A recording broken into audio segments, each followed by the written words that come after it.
everyone, welcome to NCW. Today we have an interview with, I don't know if I'm saying his name right, but I will learn it shortly. Chaz Pangburn, the writer of Lover's Lane, which is Grimm Fairy Tales Volume 5, issue number 6. He actually wrote the past couple, so I'm very excited to speak with him. Well, I was very excited to speak with him. This is past tense. Sorry, friends, we do this out of order. And then afterwards, we will talk to Sarah. Her and I just did our read of Van Helsing vs. Frankenstein for our book club segment. First, let's go take a look at that interview with Chaz.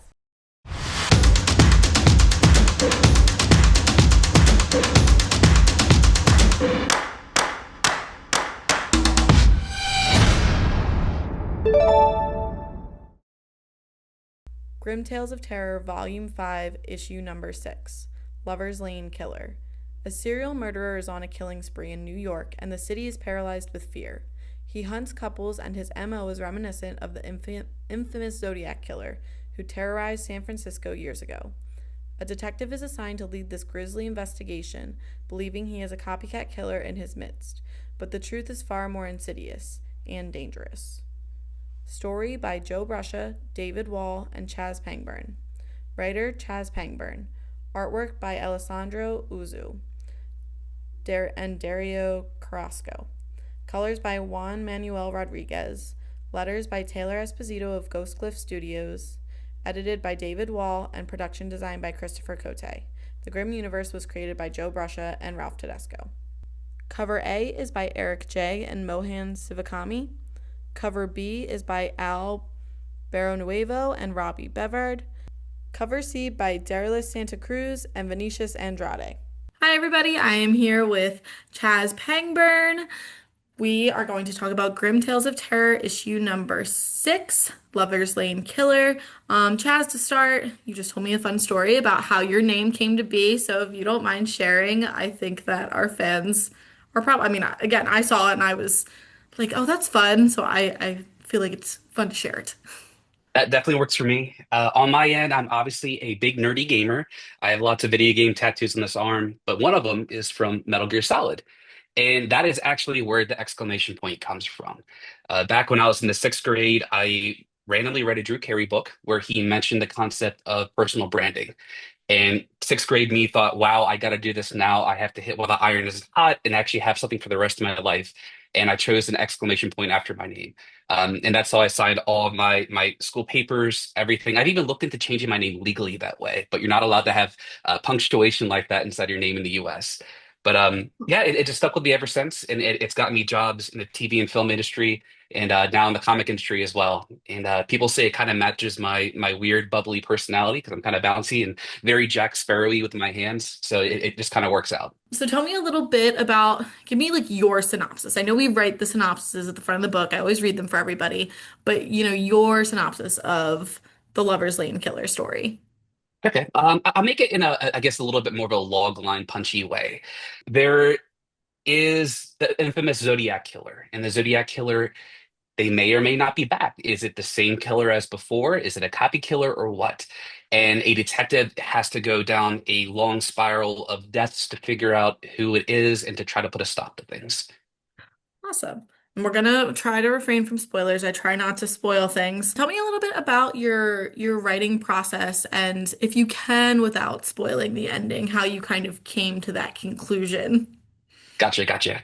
Well, I think that every writer kind of does things a little bit differently, and it all comes down to what makes sense to you as a writer and accomplishing the best story possible. I know there's always like the Marvel method, and there's always plot first and things like that.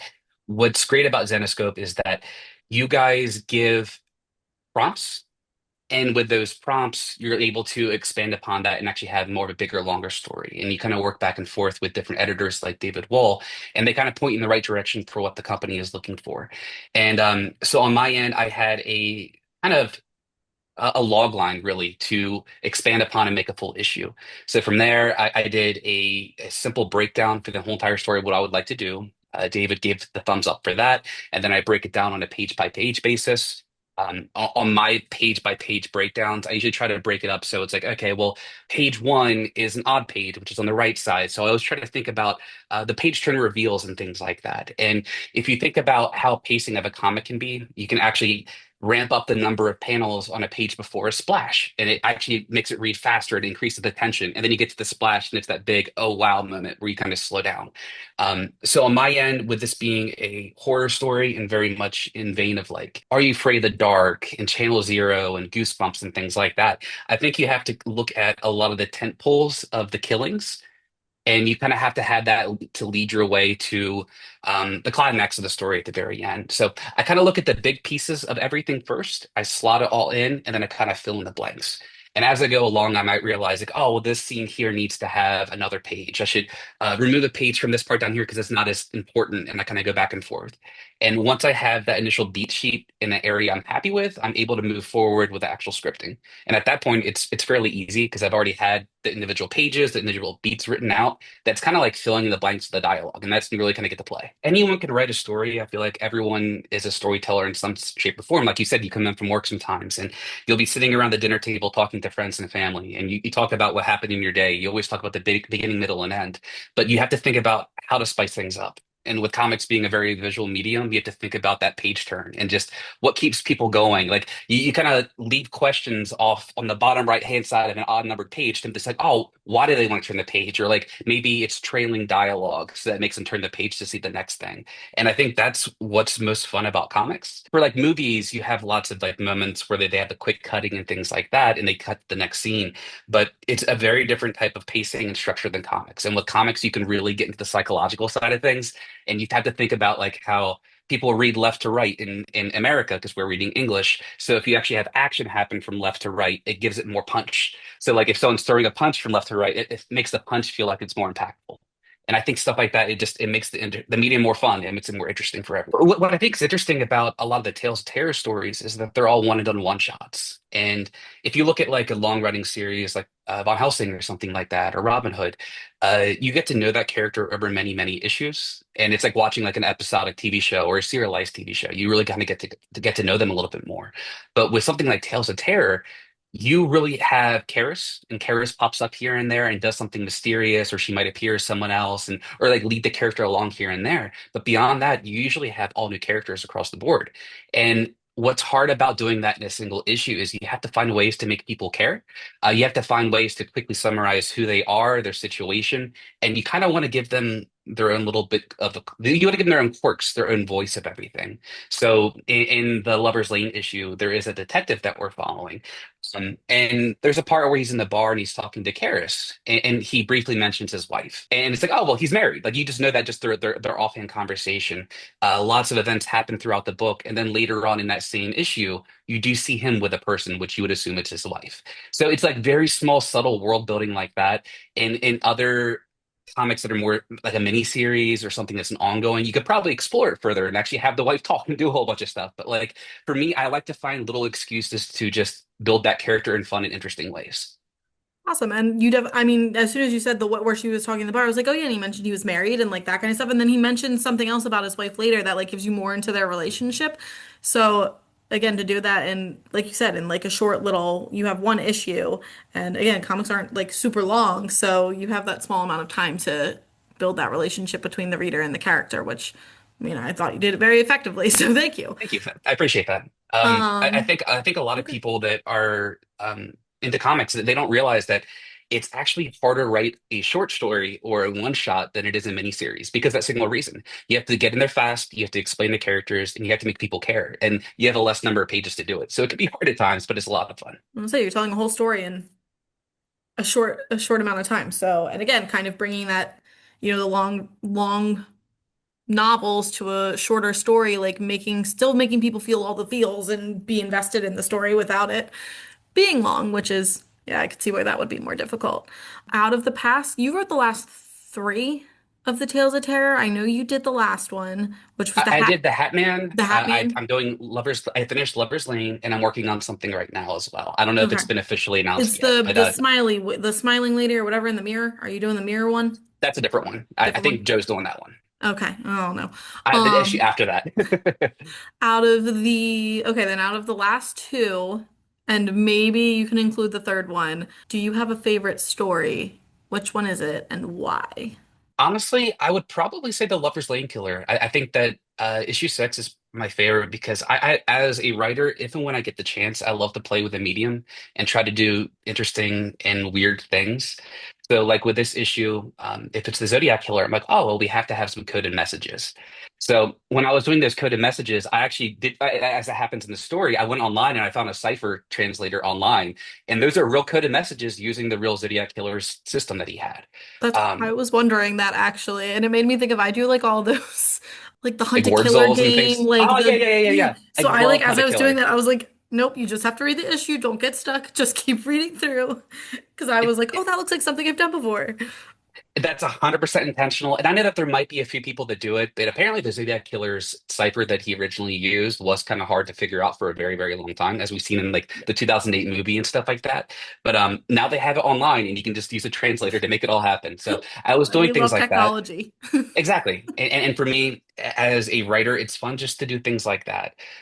In the Hat Man story, it's really a lot of the story takes place in our mind. So it ends up being kind of like a mind battle for different things, very Doctor Strange in that sense. So I think that that's what's so great about Tales of Terror is that these are one-shot stories where you get to play. And you can play as much as you want that one issue, and then the next issue, it's something different. And so there's a little bit of everything for everyone. And if you're a fan of horror, there's just a lot of different fun things to see and play with. Like when you take something that's familiar and makes it more accessible. So like Hat Man, this it's kind of funny. At my day job, I work at Matt Cave Studios, and one of my coworkers was talking about the Hat Man, but he was saying that he came from having like different snacks other than Benadryl. So that's why I snuck the joke inside the comic because that was actually based off a real life story. So like people know these creatures in different ways. I have heard that like if you eat weird foods or you eat certain foods, like it'll mess with your dreams. Exactly, exactly. And it's one of those things where that's what's great about all this because people have heard of these urban legends and these creepy pastas and things like that. And you lure them in with a familiar, but then you have this twist to make it interesting. And at that point, it's like, oh wow, I didn't see that before. I wasn't expecting that. And I think that's what's so great about these. There's just it's all about the twists. It's all very M. Night Shyamalan-ish in that sense, but it makes it fun. Awesome. Well, I really, really, really appreciate you taking the time to talk with us today. Do you have anything you want to share with the people? No, I guess the biggest thing I'd say, oh, I guess yes then. The biggest thing I'd say is that please check out issues 5, 6, 7, 8. Check out all of them. And if you like those, go back and check out earlier incarnations of Tales of Terror. There have been various trade paperbacks released in the past as well. They're all just very, very fun reads. Awesome. We appreciate it. I hope you have a wonderful rest of your day. And people, thank you for hanging out with me and Chaz. Thanks, everyone. All right, I want to say thank you to Chaz for taking the time to talk with me today. Um, I did enjoy the Lover's Lane story. That's one of the ones that I know I brought it up before. My dad used to tell us scary stories when we were camping. Lover's Lane was one of the ones that he used to tell us, but it was also kind of mixed with like the hook-handed killer. It was like both of them combined. So I always love, reading the redos of those stories that scarred me as a child. It's my favorite.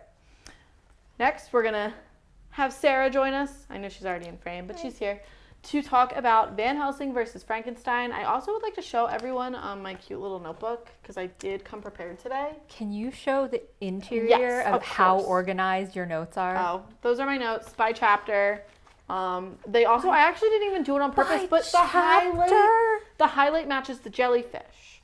Van Helsing versus Frankenstein. Was this the first time you read it? Because it was the first time I read it. Yes. Oh my gosh, so exciting. Yes. I was going to say an official first read Yeah. because the other two were rereads for me. I don't know if they were rereads for you They were too? not. They were This not? whole thing is the first time. Oh my yeah, God. because I was like 18 years into content. How am I supposed to catch up on all that? I don't know. I feel like I would have chosen like my two Yeah. favorites that looked most interesting. Yeah. Although I say that I grabbed Belle when I started full time Yeah. in January. I still haven't. It's sitting next to my couch. So Mystere was my favorite, my OG favorite. I only think I've read like one or two of her like Oh, I love her. standalones, but I am intrigued because I do like that whole voodoo Yeah. priestess stuff. But Van Helsing versus Frankenstein. So we pick off. It said a couple years. Like her and Hades have been dating for a couple years, so there's definitely There's a some little bit sort of a time jump. time jump. But of course, right into the thick of it, they're fighting some gross looking. Yeah. Like, Well, spoilers always. I always forget the spoiler alert. I'm sorry. I just again like yeah. 18 Fast years. forward. Fast forward if you don't want to know what happens in Van Helsing versus I mean, Frankenstein. it's the first page. I feel like you can't spoil the first page, but Yeah. they're fighting some mutant zombie. Again, like the artwork does its job. Yeah. Which I feel gross. Oh, Wow. I do want to But mention that because I really loved the art in this one quite a bit, and it was Leo Colapietro. I made notes. you Don't know, worry. good. We see we're getting better. So the one thing I liked about the opening scene too is that they were talking about like people hurting people. Like, you know, they talk about monsters versus humans, and because, you know, these monsters exist because of some illegal, like, I'm thinking radioactive, Yeah. sketchy, large organization doing stuff they shouldn't, and it, like, resulted in, like, the murder of, and then they, of course, paid to cover it all up. So, you know, there's a nice little monologue from Liesel about, you know, not good versus Yeah, evil, but that like, monsters are easy to understand. The vampires hunt because they're hungry. Werewolves hunt because they're angry. People are like the real monsters because you can't understand their motivation. people suck. Yeah. I was like, Well, and I also liked that this was kind of a team up.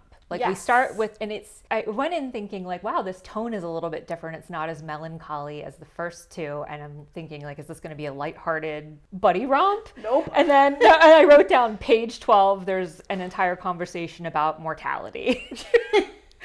So we dive right back into the melancholy stories that I'm used to. we got Robin's there, Marion. What the hell is Marion's wife's? I always Sam. You know, they're all there in like a Avengers style team up with two new characters, Taylor and Franklin. Shelley, which I didn't realize till the end is a little Homage. Oh yeah, to the author of Frankenstein, the original Frankenstein, and I was like, haha, that makes so much sense because I do know that we do stuff like that frequently, but as someone who just likes to experience the story, I don't always use my big girl brain to pick up on those things as I'm reading, which I'm just here for the entertainment, quite frankly. Well, and Shan does that really well, does. putting little Easter eggs throughout the story. Again, we've talked about Yeah. that. We'll continue to talk about it. And then the other thing that this one kind of set up too was that it was hinting to other stories because Yes. Taylor and Franklin were in a Robin Hood story. I'm assuming it was either one of the graphic novels that I haven't gotten to or a short, like, not sure. I would get that information for you if I could at some point. But that was kind of, and we talked about how they talked about Angelica and Hellchild. So it really like starts to bring the universe together and bring Van Helsing's ongoing, I think, into the greater Grimm universe, which I thought was fun. I haven't read Hellchild either, but it's all on my list. My to be read is 16 miles long if we include everything that I own. Yeah.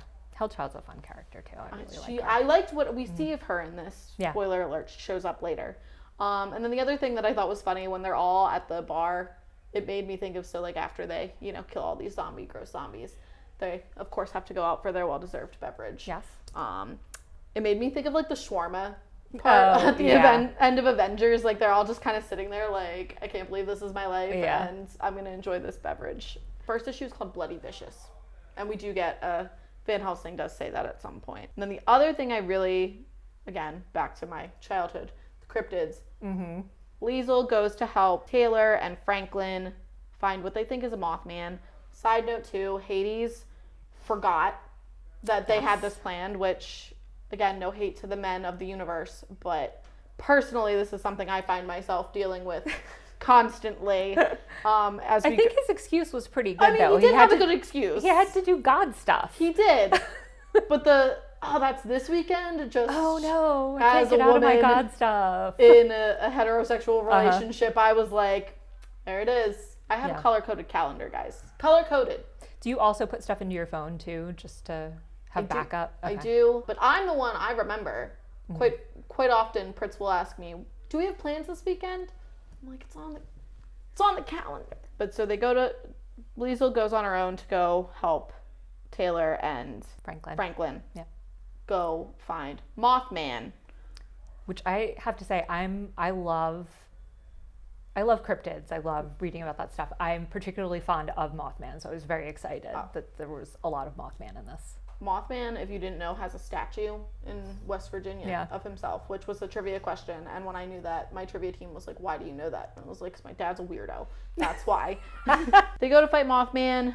I also liked Robin's texting, how she said, I'd rather not. vomiting emoji or whatever the heck, a gif of a vomiting cat. Me. I know. Like, that's when someone asks me to do something, I'm like, no. Rather not. I have better things to do. So Franklin is grievously wounded during the fight. Which I would also like to point out that they, thought that this was all going to be haha, funny, so funny. Like, these people are crazy. Mothman's pretty terrifying. Yeah, Mothman freaked me out. I don't love him. Yeah, the creature design was great. Really, really beautifully done. Creepy. Scary as heck. Yes. Yeah. Not about it. Yeah. So Mothman gets the upper hand on all of them. Franklin is grievously wounded, and then Taylor is determined to try and save him. So she takes him back to their vacation house. Their vacation home. Yeah, and the rich people, god damn them, didn't help them this time, but Franklin, this money. Yeah, and so Liesel's like, come on, you're gonna have to let go. This isn't gonna work out. He's going to die. Which, is rough to have to come to terms with. Of course. But Taylor refuses to acknowledge that and thinks that she's going to be able to save him with her knowledge of cryptids and monsters and such. So I would like to read out loud my notes word for word for this one because I think that they're funny. Chapter 2, a great and sudden change. Bullet point 1, Franklin's looking rough. Bullet number 2, Taylor is distraught, obviously. Mm-hmm. That's an understatement. Acceptably so. Bullet point number 3, unethical problem solving, which was, to maybe try and find a way to bring him back to life. And really this issue was a setup for the larger story. I felt like I don't like to call things filler because we did get a lot of good information, but if this were like a 20 season TV show, I would classify this as the filler episode to set up for the more important a lot of plot this ends up points. coming back later though. It does, exactly. It That's why stays it's relevant through the whole thing. Yeah. That's why filler's not the best word for it, but like, I mean, that one I got in 4 bullets. Yeah, it's like arc building. It's the beginning of the real story arc. The important stuff. Yeah. And then in chapter 3, which is It's Alive, which is fair. My first note is poor Franklin, poor Taylor. Yeah. Like we talked about at the end of our last book club, again, I hadn't read this. The character design for Frankenstein, I just really, really, really like. Because he's like part monster, but then he's got like the steampunky, technological stuff built in. Yeah. He really does look like, a modern, creepy Taylor gave her boy an upgrade she too. Did. He is swole. She said, well, if I'm already just fixing stuff. Let me just get some super soldier serum. That's kind of what it looked like. A little bit. And then we start to get those memories, those flashbacks, which that dual point of view. Yeah. From poor Franklin, who is internally confused and suffering, externally wreaking havoc. Personally, I am a huge dual point of view. I love, especially when it's like either a misunderstood character or villain. I just like seeing the other person's perspective. Like when I read, small sidebar, but if you ever read A Court of Thorns and Roses, which I know I have not. Okay. No. All right. Well, that's. I tried to, couldn't get into it. Okay. Well, in A Court of Thorns and Roses, the first trilogy is about, the one main character, and then the second switches perspective, and you kind of get the hero, like you see the hero in a different light, which I just thought was so interesting because, like, the message is, like, I could be blinded by my love for somebody, but somebody else could think that they're the worst, shittiest person in the history of the world. So I think that it's fun. Yeah. I love it. Well, I don't know. I think it's interesting to just see other perspectives because, we all think we're the heroes of the story, but are we the villain? But that was like, and that's where that other art that Sarah was talking about comes in, and I just like the way that poor Franklin is seeing the world is not the way that the world is actually operating, and he's mixing kind of these memories with his current reality. It's very effective for it only being one page, which again, we talk about how we typically are long form readers, but like I feel like there's a lot of magic in it being a small little graphic novel and still getting those same points across. Yeah. And then we get Hellchild. Yes. So he ends up, Liesel is trying to kill him, spoiler, and he escapes, and I loved the dog. I was so sad. So he ran into a doggy. And who was with the doggy and her person, and they're getting on a train. Like how the doggy and their person, we don't care about the person. We don't care about the person. The dog was adorable. So Franklin, now Frankenstein, hops up on the train. Franklinstein. Yes. He hops up on top of the train and ends up in New York City. And that is where things kind of go a little haywire. He has a run-in with Hellchild. But one of the things I liked about this was the way that social media was integrated into it. I have that on my note too. It was pretty funny. I guess this was like probably the early-ish days of Twitter. I can't remember. Look again, 2017. 2017. So okay. Twitter was pretty, actually, because one of the people's Twitter handle is Dump Trump, which I thought was hilarious. So it does fit in with that timeline of things. Liesl, and that was another thing that I had written down too, was Liesl has gained a lot of knowledge in the technological advances of the world. We know she was smart, she was good at her inventions and all that kind of stuff, but like the first issue or the first trade, she literally was like, how the hell do I work my phone? What is Snapchat? How do I take a selfie? She's using voice commands, looking for specific things on Twitter to like, because she knows people are going to be like, holy shit, this monster is just like in wherever. Yeah. So she uses it to find him. And I mean, kudos to her for learning and adapting to her new surroundings, because I still actually don't know if I could do that, quite frankly. Yeah, it is crazy to think about. Would we be able to adapt in that kind of fish out of water situation? Taylor has also been trying to track him down. So there's this convergence where Hellchild, Liesl, and Taylor start trying to work together. Right. And I said Taylor took some accountability to realize maybe she didn't do the most ethical thing, and she should have maybe let poor Franklin, as hard as it would be, go. But then my next subnote is, but then immediately stabbed Liesl. Yeah. Which is not funny. But it's not, it was but like, I was like, oh, damn, okay. Yeah. It's like you think she's turned the corner, but not quite. Yep. And so, that's chapter 4 ends with Liesl and Angelica both in like rough shape. Liesl's been gutted essentially, and Hellchild got thrown through like 3 buildings and into like the stairs of something. So even though she is in fact a demigod, I guess that would not be great. Taylor and Franklin have gone back to kind of where it all began.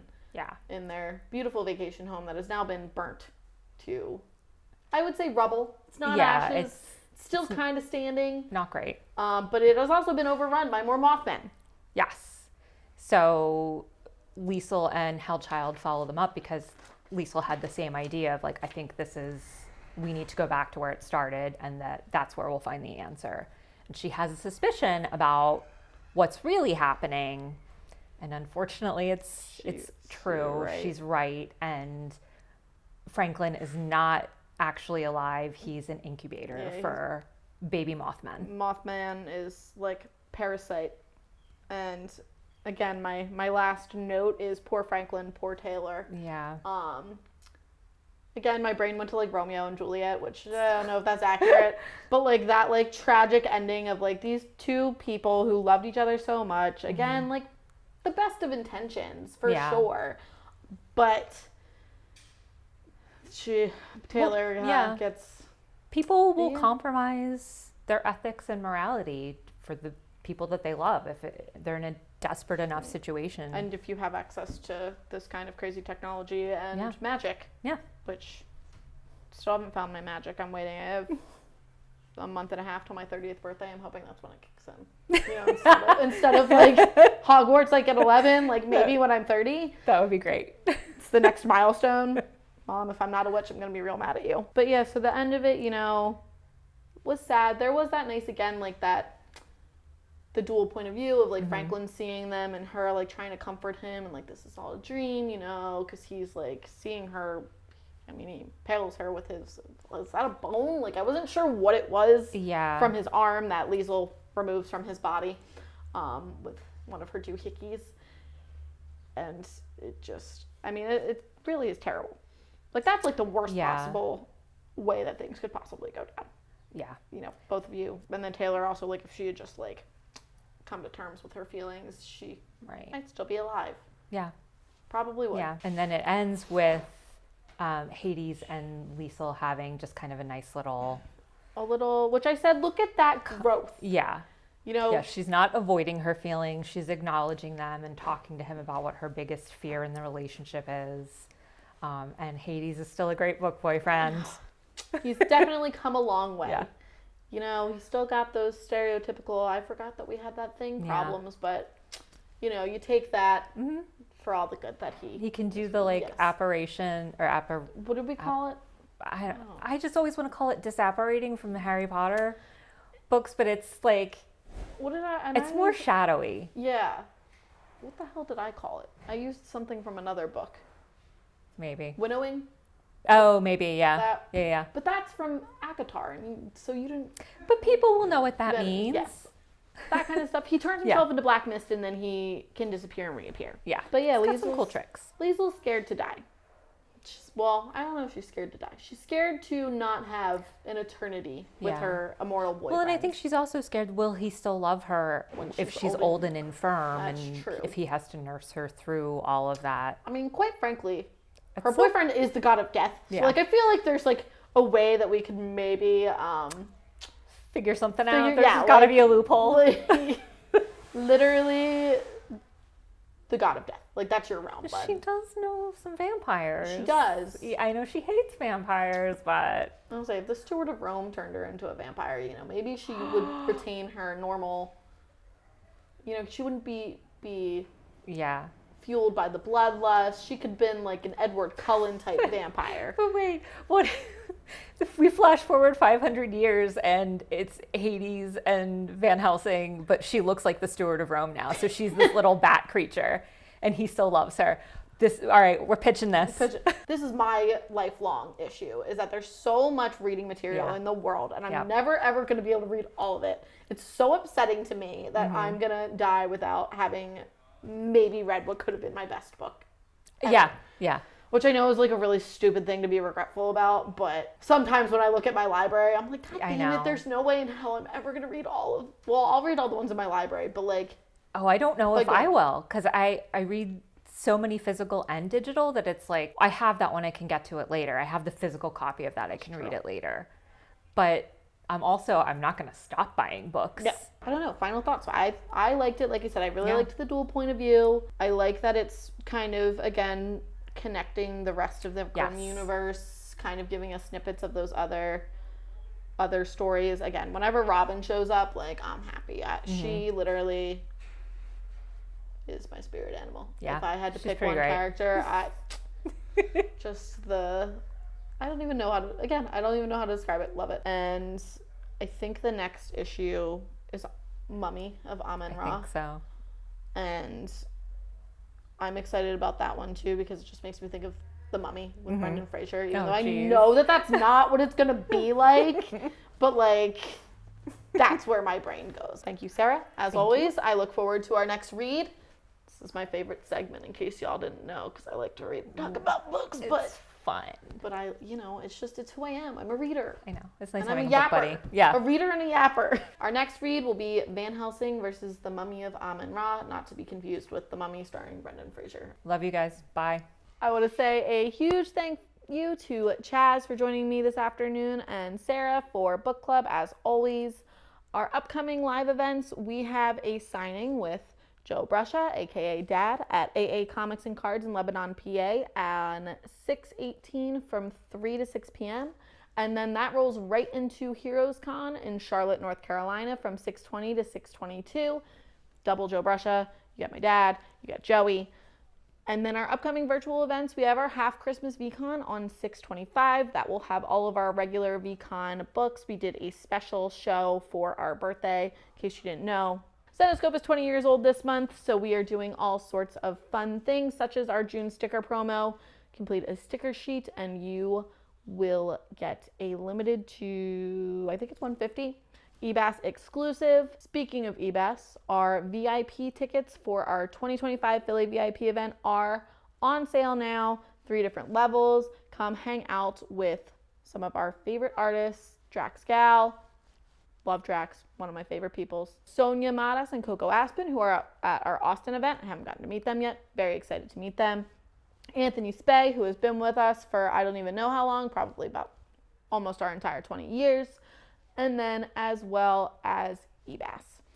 So 5 great Zenescope artists plus creators: Joe Brusha, aka Dad, David Wall, And Noah Mitchell will be joining us as well. We'll be having our welcome event at the Zenescope HQ, so you can come see our beautiful building, and then our VIP only event in the city at the Center for Architecture and Design.